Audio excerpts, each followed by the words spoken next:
Good afternoon, everyone. My name is Deborah. I'm here to introduce you to the Trade Has webinar with AMIRIS and Backbone. This is part of the Trade Has project, which started in February 2020 and aims to develop and test innovative electricity market designs that can meet society's needs for a near 100% renewable power systems. Today, we will be introducing to you two different tools. The first one will be Backbone, which can be used for invest optimization and operational planning.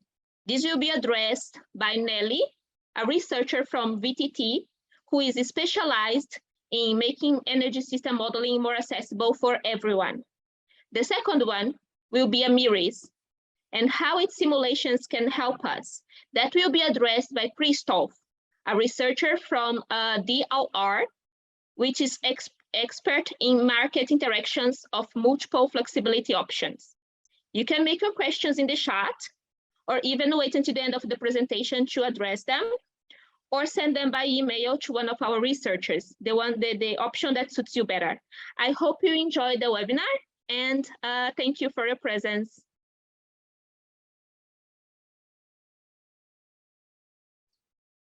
Thank you so much, Deborah. I will then share my screen. You can see it now? Yes. Perfect. So first of all, so nice to see that you found the time to join this webinar. Hope it will be worth your time. Like Deborah introduced me, I'm Nelli Putkonen. I'm from Finland, from VTT Technical Research Center. And I work with energy system optimization models. And like said, I would love to try and make models more accessible to modelers, and also the modeling results more accessible to everyone who applies them. So today I will be presenting Backbone energy system modeling tool. The presentation will take about 30 minutes, and like Deborah said, you can post your questions in the chat or ask them later. See. So first, I will tell you briefly on what the Backbone does in the TradeRes project, and then let's dive a bit deeper into the modeling approach of Backbone and key inputs and outputs. I will then tell the brief story of how Backbone came to be. Actually, this is still the old one. First, I will introduce you to some of the features, and after that, we will have a look at the case study on how we can implement some of these market designs into Backbone. Just a brief introduction to the logic of Backbone. And then finally, I will show you where you can get it running if that's something that would interest you after the presentation. So, like Deborah already said, the objective of TradeRes project is to develop and test electricity market designs for this near 100% renewable power system. So where our models come in is, first of all, here we are modeling the optimal electricity trading in a highly renewable system. And then we're implementing different market designs. And then we're modeling those with the simulation tools that will be presented after this one. And that allows us to compare the optimized results with the market simulation tools to assess our market designs on how they work on the optimal level versus the simulated level.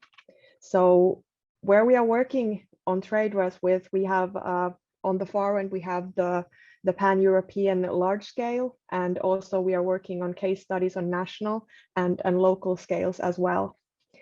And the model levels, like said, include the optimization models, and the other ones are called agent-based market models. And just to get you on the picture of with all these names, a Backbone and Competes are optimization models that we're using in this project. And then AMIRIS presented after my presentation, and also others are these agent-based market models. So the interaction of different models that we are trying to establish in the TradeRes project, this is a screen cap from the workflow manager. And what we're actually trying to do is that we're trying to get this common input data of this near 100% renewable system that can be on a pan-European or national or local level. And we're feeding that data into Backbone or the optimization model, in this case, that models the optimal electricity trading. And then this agent-based modeling tool, AMIRIS in this case, uses both the optimization results and the common database results to simulate the market actions of individual market actors. And then all of these results are combined in the same database that allows us to study and compare different market designs and compare the optimal versus the simulated results. So then on to Backbone a bit more closely. So in Backbone, we pretty much use these different energy grids and nodes on those grids, and then units that convert energy between those grids. So like I said, Backbone is a cost optimization tool. So it means that in the very heart of Backbone, there is this cost minimization objective function that with satisfying constraints is just trying to minimize the overall costs of the entire system. It's a bottom-up model, so it builds up from the technologies that we give it. And it's suitable for modeling multiple energy sectors, so not just power systems, but also heat and natural gas, etc. And it's flexible to use in all of the spatial scales that we described. There are two questions that Backbone can answer. First one is the invest planning or capacity expansion question, so the most cost optimal investments in a certain setting. And then the second one is about operational planning or scheduling, solving the least cost unit commitment problem with the given assets. So just to break this into parts, what do we input into Backbone and what do we get as output? So first of all, we input the technology data. We give that as units and they have certain parameters. The spatial data we give in nodes and transfers between those nodes. Then we can use stochastic data, forecasts, or long-term variability time series. We can choose the temporal settings that we want, and then we can choose the market design that we want. And what we get out of the model is we can either use the invest model, where we get the invested amount of each type of generation, technology, or transmission in megawatt hours. And then we can pass that information onto the scheduling model. Then that does the unit commitment and dispatch for the selected period, and also yields other results like emissions, cost, prices, and flexibility indicators. Now, if we want, we can just use either or of these modes, or then we can use them together to first optimize the investments and then after that the operation. So to tell the brief story of Backbone is really related to the renewables like you see here, but it actually starts even before 2015. Our team has a long history of building open source models, and we have been working with optimization models built in GUMS also before. But around 2015, we had these two projects, and the first project, we needed to represent stochasticity related to hydropower better. And then another problem was that we needed to somehow improve the value of wind power generation. So we needed a model that could make decisions under these variable conditions using forecasts. So that's why we started building Backbone in the first place. But a very crucial thing here was that we wanted to include the unknowns, as I would put it. So we wanted to make it very general and very flexible, so that we don't yet know all the modeling needs we want to use in the future. So that's why we leave a lot up to the user to decide and not hard code so much. So around 2018, I guess we could say that Backbone was starting to be ready, or in a sense that it was able to do what the old models did and maybe a bit more. And for a couple of years still, it kind of coexisted with the old models. But about 2020, everyone in our team was already starting to use Backbone for their work. And currently, we're also building like new tools, but Backbone is something that is currently very stable and it's under active development, and it has quite a lot of features gathered over the years. It's not fully open source because of the GAMS licensing, which remains a small issue, but that's like really the major hurdle of it. And currently what we are doing is, of course, we have the TradeRes project. We are working with the market designs, and that's a new direction where we're taking Backbone, applying new features. And also a very important part of this project is to incorporate the data and scenario management tools so that it's both easy to use and can interact with different models. So this is where we're at currently. So then to briefly describe the features, like there are a lot of optimization models out there, as you probably know. So kind of to tell you what sets Backbone apart, or what you can and what you can't do with it. So for me personally, I would say that I would highlight that it's nice that it's open source, but the thing is really kind of the flexibility and general formulation, like I told you. So it's up to the user to make most of the decisions, like what energy vectors even you are using. So I will go through some temporal, stochastic, and spatial and technology features of Backbone. First describing like a typical use case, and then some of the features or options that are available. So first of all, the temporal settings. Well, the typical use case is that we have 1 year in hourly time steps. The invest planning uses representative periods, typically a few weeks in hourly resolution, and the operational planning then uses the full year in hourly resolution. But the user is free to choose any other time step length or amount of time steps, and also model multiple years or even decades in this pathway modeling feature. So you can also choose anything from this one solve with perfect foresight to rolling horizon with limited foresight. So I have just an example here of the limited foresight or myopic modeling. So in this example, we have a 3-hour solve. So the first solution starts at time step 1, the second jumps 3 hours forward, and the third then 3 hours again forward. And the model always sees myopically into the future. So it sees the first 3 hours with more precision than the next hours, and then the next hours. So that's the idea of the limited foresight. There are, like described already in the story, there are the stochastic features. So there are these forecasts that are usually used from hours to days timescales. So the typical use case for forecasts is wind forecasting or solar forecasting. And then another stochastic form is the long-term variability, typically from seasons to years, that can be used for different weather years or hydrological inflows. Then how do you represent space and different technologies in Backbone?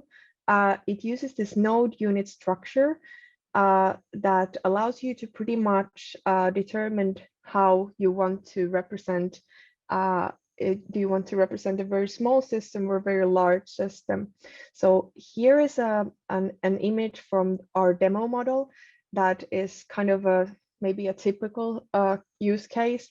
We have this country level representation, and then we have this city level beneath this. So for example, we can describe the district heating grid on a city level, because typically the grid is small, and then for example, the electricity on a country level.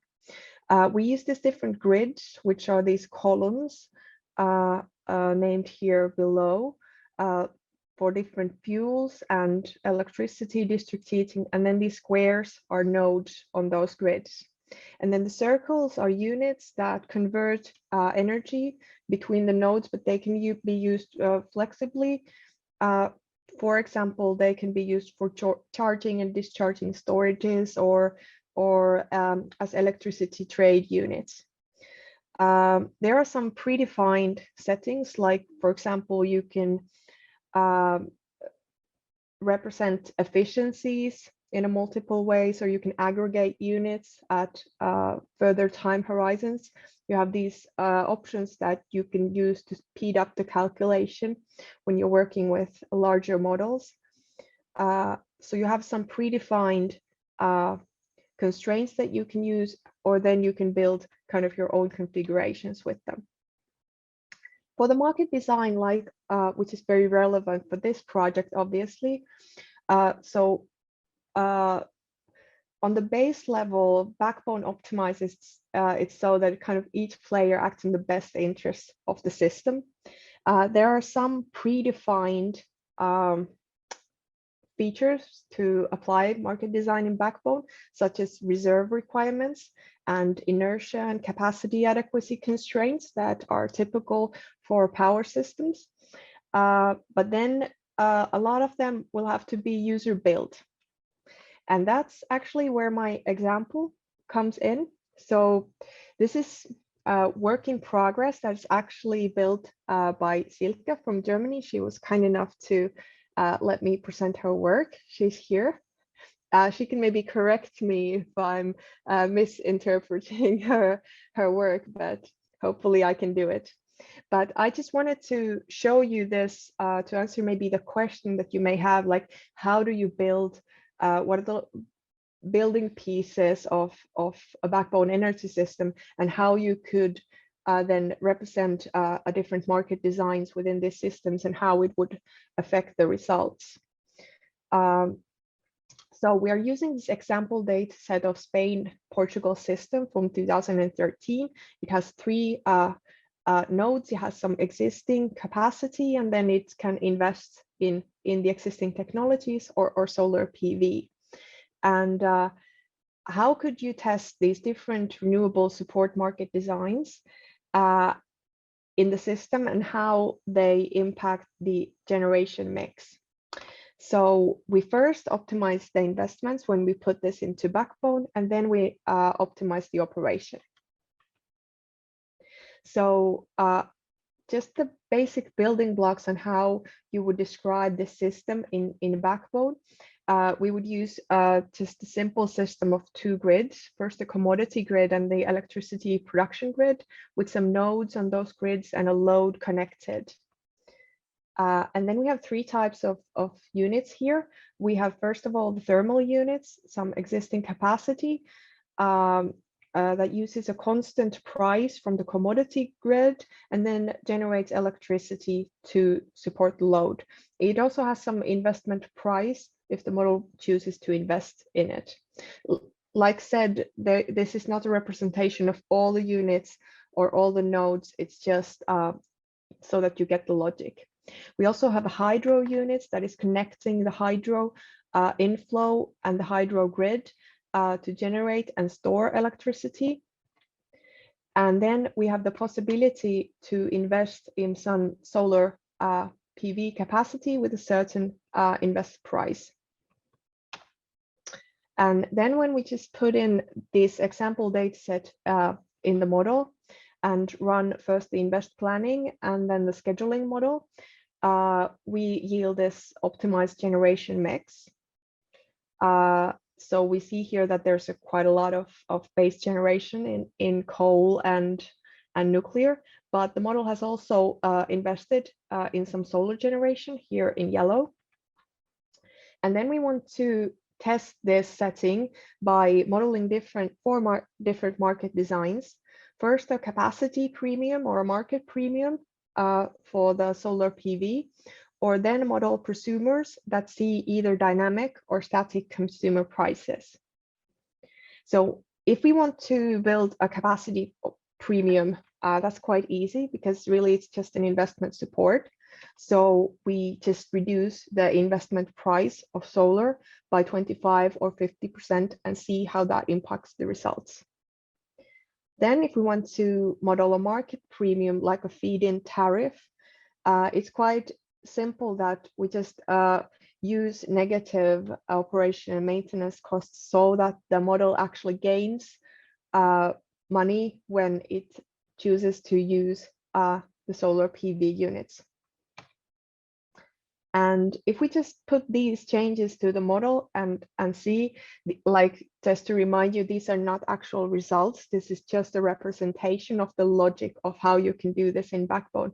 But you see that that all of these technologies, they boost the solar generation like we would expect. But that allows us also to compare like which market designs could be the most beneficial. And maybe here we, for example, notice that doubling the premium has less of an effect than the premium introduction itself. Now, the next part is kind of an example where you build something like, we don't have this ready prosumer block in Backbone that we could just implement. So we are using the nodes and units and grids here to kind of find a way to represent this certain market design within Backbone. So if we want the prosumers to see a dynamic consumer price, we introduce this new electricity consumption grid, and we separate the load between load with prosumer potential and then the other load on this other grid. And then we also split the solar PV in large scale solar and rooftop solar that have a different invest price. And then this load can be satisfied by either investing in this rooftop solar, but also via this supplier, it can be bought from this generation grid. And in this case, we model two possibilities, either just the wholesale prices or then with some taxes and charges added. Now, again, if we want to model static prices, the picture comes slightly more complicated. So what we're doing here is that we're actually feeding the electricity into the commodity grid that then makes it into a static price. So we first have the trader that is buying the electricity from the production grid, and then it is converted to this static price that is then bought by the supplier and then given to the final customer. And again, we can model that it's either just the 40 euros per megawatt, kind of the wholesale price, or then these taxes are added.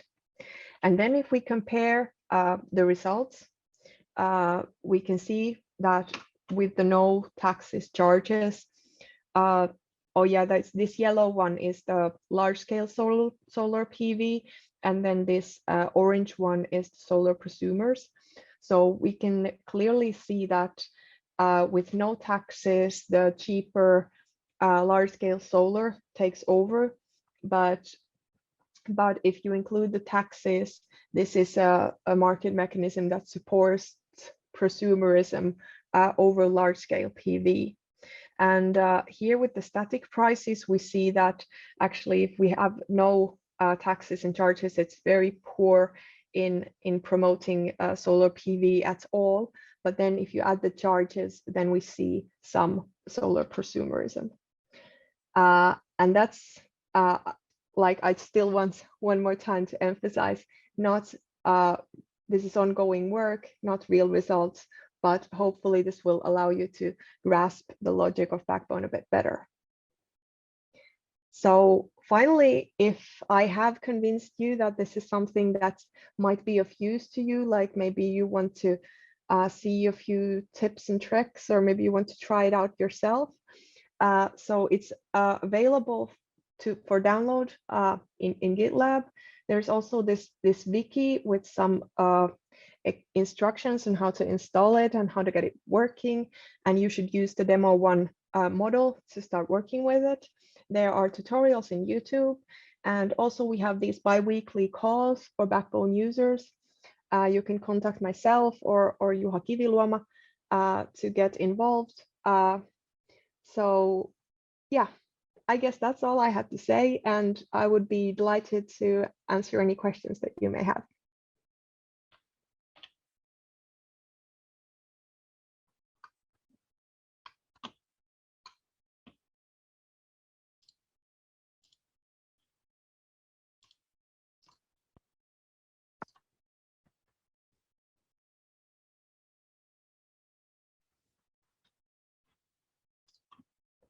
Thank you for your presentation, Nelli.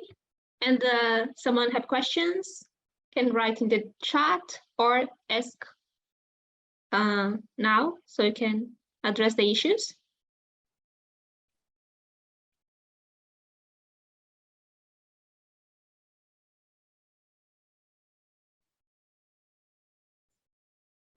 You're also free to send me email later if you come up with questions later.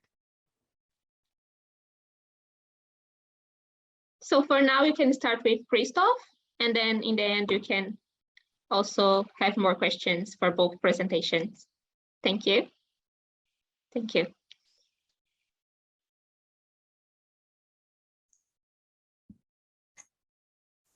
Okay, thank you. I'll just share my screen. Hopefully the correct one. Yes. Can you see the screen? Yes. In presentation mode? Yeah, that's fine. Okay. So thank you for joining our webinar. I'm honored to present you AMIRIS, the agent-based market model for the investigation of renewable and integrated energy systems. I'll presenting you basic concepts of AMIRIS, and in case you got any questions, please wait until the end of the presentation, or you can type them in the chat already, but we will answer them at the end. My name is Christoph Schimeczek from the Institute of Networked Energy Systems, and in case you got any questions, do it during this presentation or in the end, or you can also write me an email. You'll get contact details later. Okay, what is AMIRIS? AMIRIS is an agent-based simulation of day-ahead electricity market and its agents.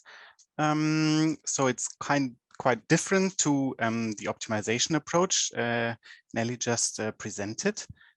Its purpose is to assess electricity market designs and regulations for future energy scenarios, considering the strategies and behavior of the market actors under competition and dealing with short and long-term uncertainties. The temporal resolution of AMIRIS is typically 1 hour, like the 1 hour market clearing elements we have in the real world. But you can also go down to a resolution of 1 second, which is minimum. The spatial resolution are market zones. Whatever market zones mean, like in the Backbone case, you can define the market zone as large or as small as you want to. And the typical simulation of AMIRIS runs over 1 year, but also the time horizon is flexible. You can run over just a few days or several decades as you have the data available, of course. So typical inputs for AMIRIS are the power plants. So we already need the installed capacities, the efficiency of the power plants, the operational costs, and the availability of the plants. We also need the demand profile, so the time series for the demand, for the renewable energy feed-in potential, and for fuel and CO2 prices. Regarding the flexibility, we need the storage capacity and the available power associated with it, as well as the charging and discharging efficiencies, and maybe a decision about which strategy for its dispatch is used. And we would also need parameterizations for the support schemes. As output, you receive electricity prices from AMIRIS, the dispatch of the generation plants and of the flexibilities, profits for each of the actors, mainly the operators of the plants, costs for support instruments, as well as effective CO2 emissions. And the result of such an AMIRIS simulation can you see in this, on these two graphs. They are quite similar and show a price duration curve for Germany on the left and for Austria on the right. The dashed lines are the historical prices, and smoothly fitting to it, the simulated prices with AMIRIS as a blue line. And you can see that in both cases, we achieved quite a good fit for both curves. Fit, I'm saying, because we also added, apart from the historic prices and power plant park, there is also a small fitting component, which is the markup and markdowns for the conventional plants. But how this is done, I will teach you in a second. Okay, how do we achieve this? So AMIRIS is an agent-based simulation, and therefore the main thing about AMIRIS are agents. And we have several different types of agents. So important are, of course, markets. Markets determine prices. We have the day-ahead market for the electricity price determination, but also fuels markets and CO2 certificate market to provide fuels and certificate prices for CO2 emissions. Plant operators control power plants and deliver energy in the end. Conventional plant operators, of course, but also renewable plant operators are available. We have traders, which market the electricity at the energy exchange, using different marketing strategies, both for conventional and for renewable generation units, as well as a demand trader, which asks for energy. And we have the flexibility providers, which optimize their dispatch and thereby providing flexibility to the system. Aided is this by information providers like the forecaster, which provides forecasts for future electricity prices, and the support policy agent, which provides information on support schemes and pays out money. Supporting money. Okay, so these are many different classes, but how do they interact? This is only just a static picture, but how do they work together? So let's have a look at the conventional power scheme. And the conventional scheme starts with the power plant holder. So this power plant holder sets up a power plant portfolio to depict which power plants are available in the system. It is mainly driven by external inputs to the simulation. This information about the power plant portfolio is fed to the conventional plant operators, which dispatch power plants and calculate marginal costs using certificate prices from the CO2 market and fuels market to determine fuels prices. Conventional traders use this marginal cost to assign markups to create bids in the end, which are then traded at the day-ahead market. Okay, so that's the rough overview, but let's have a look at the details. Let's start with the conventional power plant holder. As I mentioned, it's mainly depicted by external inputs. So these are the input parameters you can see to the top right. It determines what kind of power plant portfolio is generated, in this case, a lignite portfolio with a total installed capacity of 650 megawatts. And each power plant has up to 200 megawatts of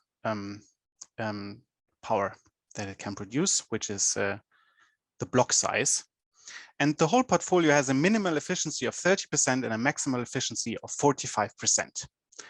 So from this information, we create a power plant portfolio. That means we start with the first 200, next 200, next 200, and we have 50 left. So the last power plant gets the remaining 50 megawatts assigned to it as its maximum dispatch. And we interpolate from the minimal to the maximum efficiency. So we start the first with 30% and then linearly interpolate the efficiencies up to 45% for the last power plant. So in this case, the last power plant, which only has 50 megawatts, gets the highest efficiency of 45% associated. And this information is then sent to the plant operator for operating these, in this case, 4 power plants of lignite. The plant operator receives this plant portfolio from the plant holder. So I skip the inner 2 plants and uses CO2 price information from the CO2 market and fuel price information from the fuels market to calculate marginal costs for each of these power plants. So we got 4 different plants here and 4 different marginal costs for dispatching. And we see that the highest efficiency, the first plant with 45% efficiency, creates the least marginal cost item in this case, and the marginal costs rise towards lower efficiencies. This information is forwarded to the trader to create a bidding strategy and to market these power plants. And once the trader has completed its task, it will return a dispatch assignment for the plant holder to from the plant operator to dispatch the power plant. And in our example case, we only have like 20 megawatts assigned from the trader to produce. And since we want to save money, we will dispatch the plant with the least, with the highest efficiency and the least cost. So this is the dispatch in this case, partially running the upper power plant in this example. The conventional trader, which receives from the plant operator the marginal cost items, which we just seen before, interpolates markups. These are externally provided again, and that is the point where I said we would fit, because those parameters are fitted by the modeler to the actual simulation. And we can try for a good combination of min and max markup. These 2 numbers are again linearly interpolated.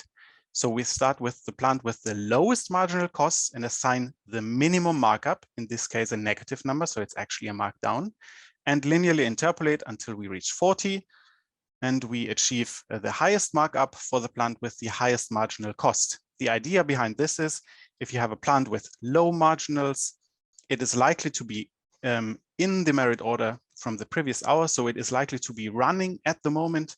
And so you would like to stay within the merit order to get dispatched again and thus avoid ramping costs.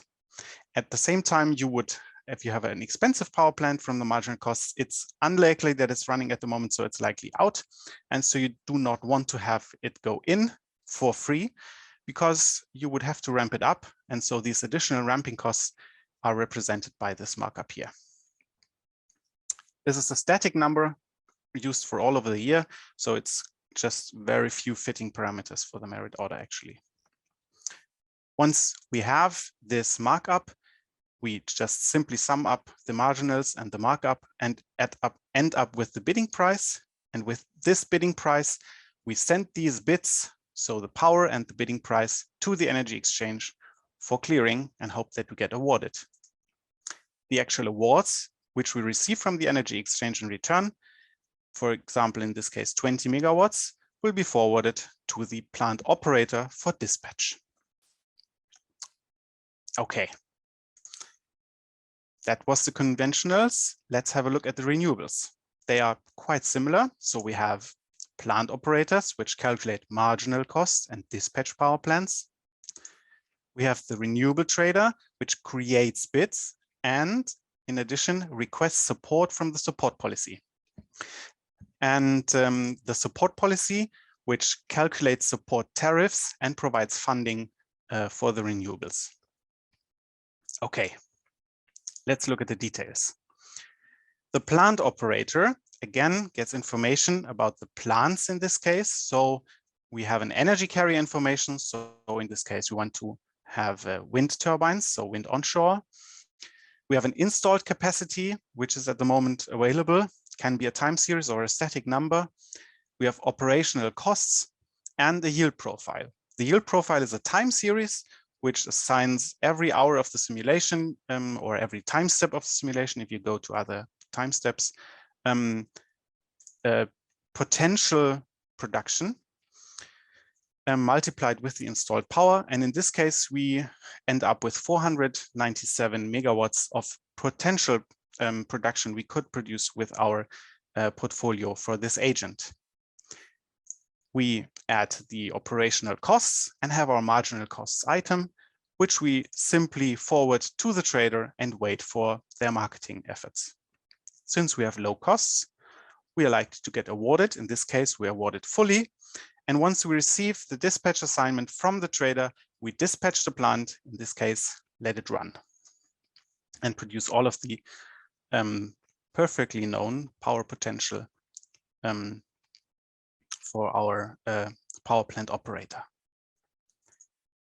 The renewable trader, similar as the conventionals, receives the marginal costs from its associated plant operator, but also checks support instruments. And in this case, we get a market premium support instrument, which provides us with 45 euros per megawatt hour, which we actually sell on the market. So what we do is we derive a bid from that and subtract the expected premium from the bid. That is because as long as we get this price or any higher, we are making profits or at least no losses. So it's reasonable to bid at negative prices in this case to get a chance or to maximize the chance to be awarded. With this bidding price, we are transmitting a bid to the energy exchange and are waiting for the market clearing again, which will tell us that we have to dispatch 497 megawatts. And this information is fed forward to the plant operator. The support policy, first of all, to know which support tariffs are to be calculated or which support instruments to look at, agents need to register. So they register their clients, for example, if we have a PV which wants to use a feed-in tariff instrument, or we can have an energy carrier wind-on client which wants to use a market premium. For these different instruments, the support policy tracks the power prices from the energy exchange and checks also the feed-in potential for each of these energy carriers. And from this information can calculate variable tariffs. For example, I mean, a feed-in tariff in this case is a static tariff, but if you have a market premium, a dynamic market premium, this can be a variable tariff. And in this case, we get 45 euros per megawatt hour market premium. And once the agents ask for this information, those get these market premium estimates. Or they can also register for the actual support and they will get the support, which is then sent to the traders. So information or money in this case. Okay. Conventionals, renewables, we've had them, but we also definitely need flexibilities. Flexibilities, in this case, I will always talk about a storage operator, but you can think about any flexibility technology you want to think of. Flexibilities need a forecast of the future electricity price in order to make a smart decision. And the forecaster is the agent here, which provides this forecast to the flexibilities. The storage operator or the flexibility evaluates these forecasts and uses a smart dispatch algorithm. In our case, it's a dynamic programming algorithm. And it also considers its own impact on the final electricity prices. So it knows if it's discharging, for example, that the prices will go down and considers this in its decisions. The other traders depicted here, so the conventional traders, renewable traders, and demand traders, are considered inflexible. So they need to provide their bidding strategies ahead. So they are not flexible in this case. And this is used to make a perfect foresight from the forecaster provided to the storage operators. Okay, how does the forecaster work? Quite simple. It takes all the forecasted demand and supply bits from its traders, which are assumed inflexible. And it simply clears the market. And once it has this information about the market, it will provide the forecasted price, and in most cases, even the full forecasted merit order to the trader requesting it, for example, the storage trader. The storage operator manages a storage device. So in this case, a kind of battery system, can be anything like a pumped hydro storage or real lithium ion battery or whatever you consider as an electricity storage system. And it's quite abstractly represented by an installed power in megawatts, an energy to power ratio for its capacity, and discharging or charging efficiencies in our case. Quite easy numbers, so kind of resembles a pumped hydro storage here, with slightly too high an efficiency actually, but yeah. So maybe a battery system would be easy. And using this device and the forecasted information about the forecasted electricity prices, we can apply an optimization strategy and create smart bidding to the energy exchange.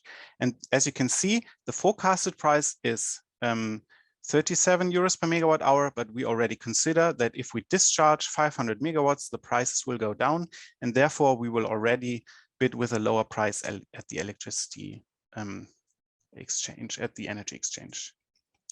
Bid at the energy exchange, and in return, we get an award message by the exchange. And in this case, since we already knew the perfect information, what will happen, we of course get the discharge order from the energy exchange, and we will then discharge the battery and operate it accordingly. Okay, from the trading agents, there is one more, namely the demand agents. So the demand can either be the simple demand trader here in red, which just provides static demand bits. And if you get multiple of them, you can simulate load shedding with it. Or it can be an interaction with neighboring markets, which has its dedicated agents, which are not yet available in TradeRest at the moment, but will be very soon. And or you can alternatively emulate it with a demand supply function from the neighboring markets, which is also a possibility. So the demand trader basically has two important parameterizations: the value of lost load, which tells you what the demand trader is willing to pay basically for electricity, and the demand series, which is again a time series of electricity demand which wants to be satisfied. And from this information, it simply creates a bid with the demand and the value of lost load, sends it to the energy exchange, and tracks what is awarded. Nothing else is done here. So it simply tracks what will be the award from it. Okay. Maybe the most important agent here is the energy exchange, as all connections go there. So the energy exchange, our last important agent, receives all the bids from the traders, from supply and demand traders. You've seen all of these items already, kind of.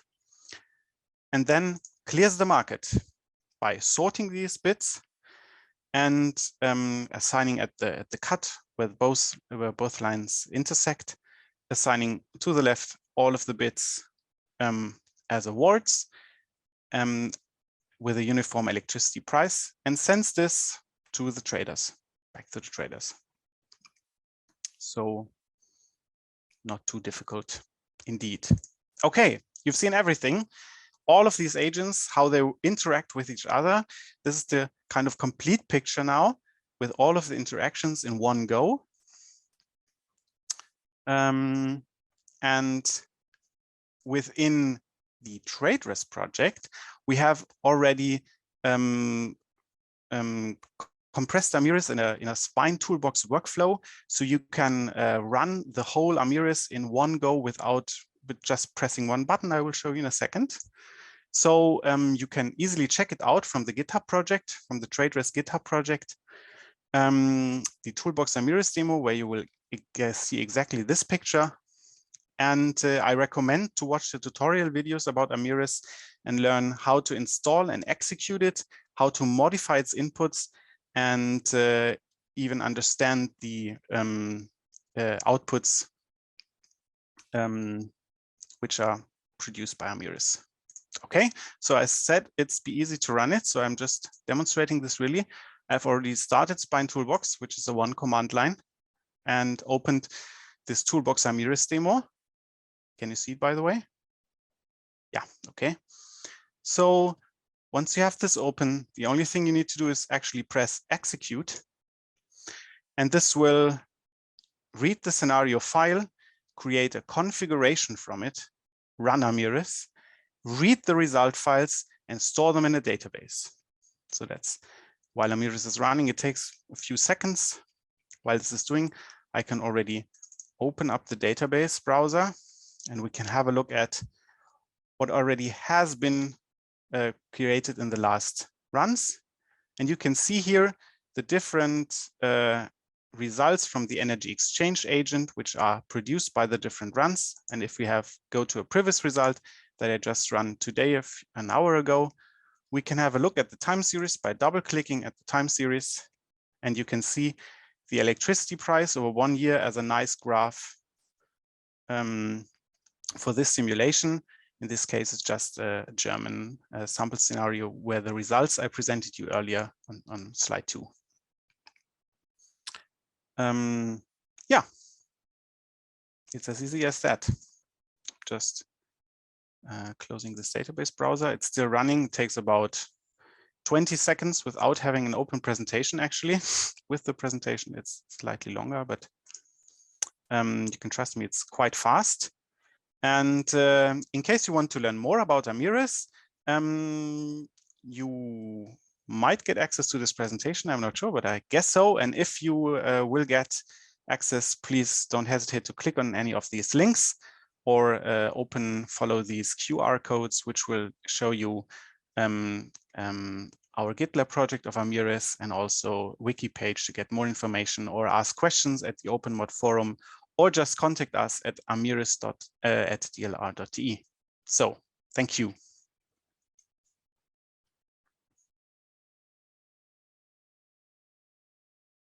Thank you, Christoph, for the presentation. It was very good. Yes, everyone will have access to the presentation. We will make it available in the project website. And I would like to know if someone wants to ask a question now directly.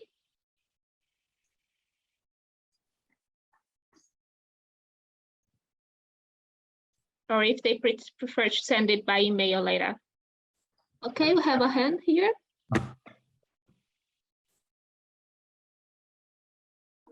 Martin. Yeah, hello, Christoph. Hello. Yes. Thanks a lot for your presentation.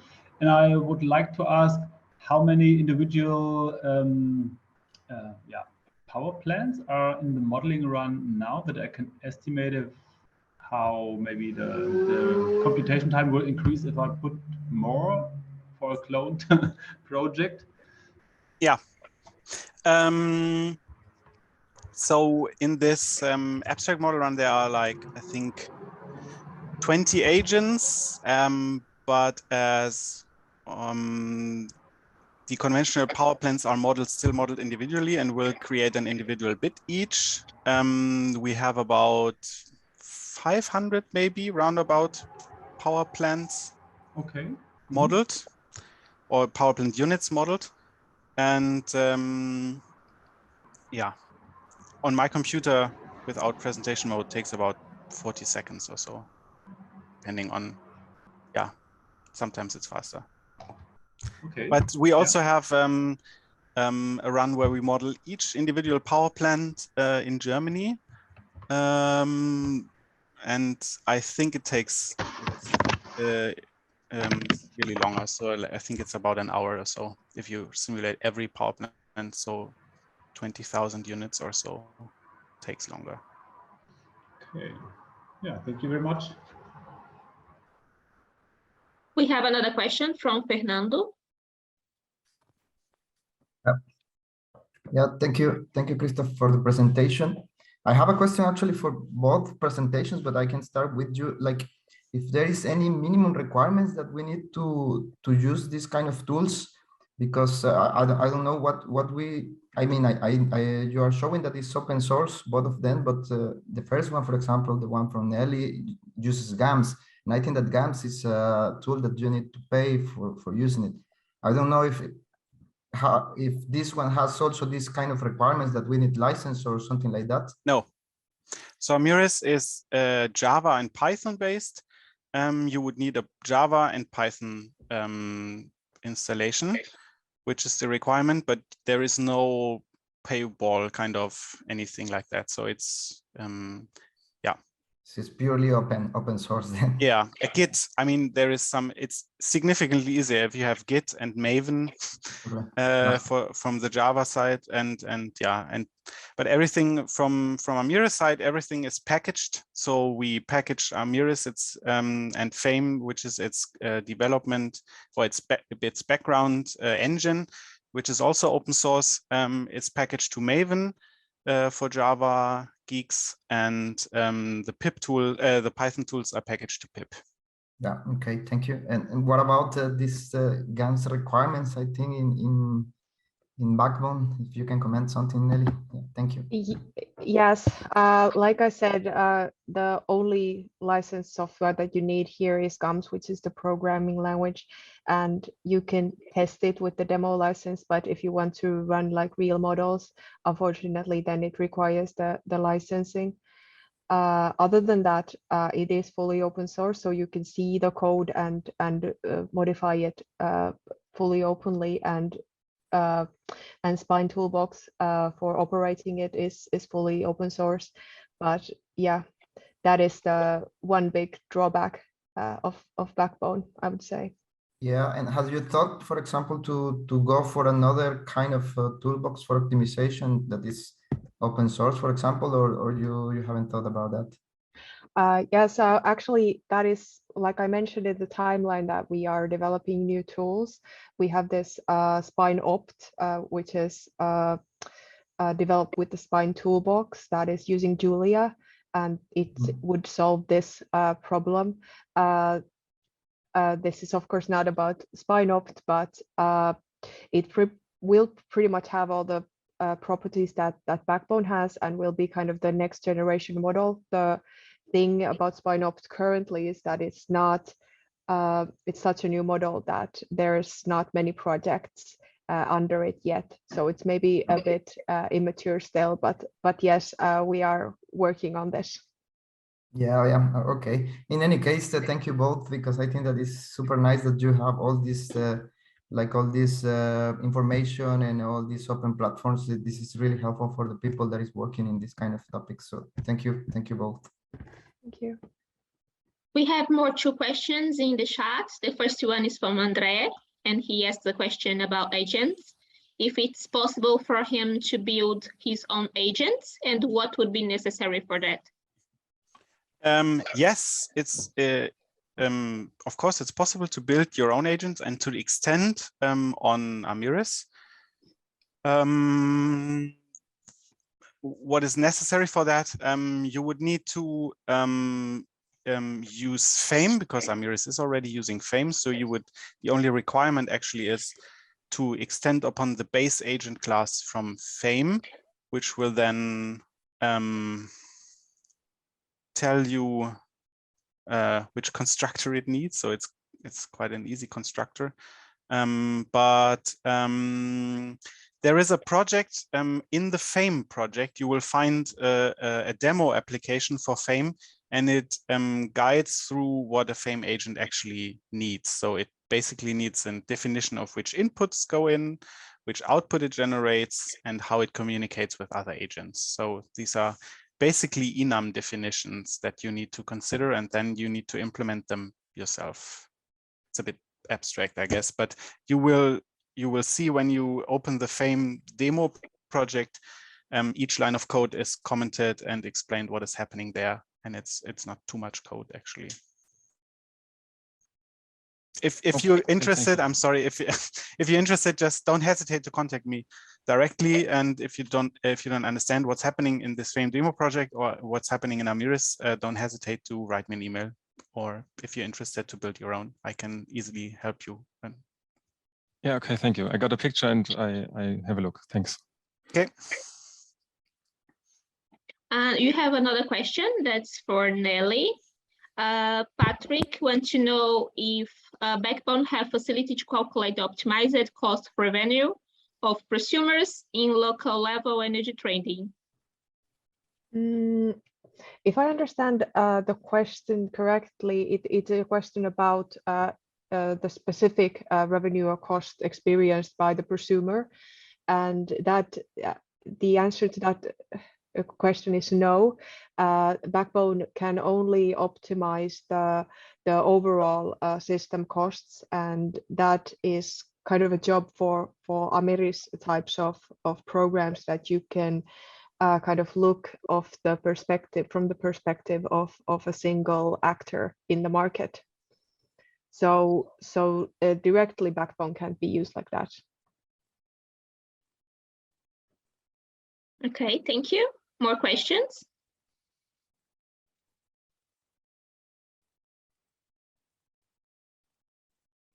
If not, I'd like to remember all of you that we are all available to be contacted online. If you have more questions, you can send to the presenters, to the team, and also take a look in the website. We have user guides and tutorials for each one of the tools that we have.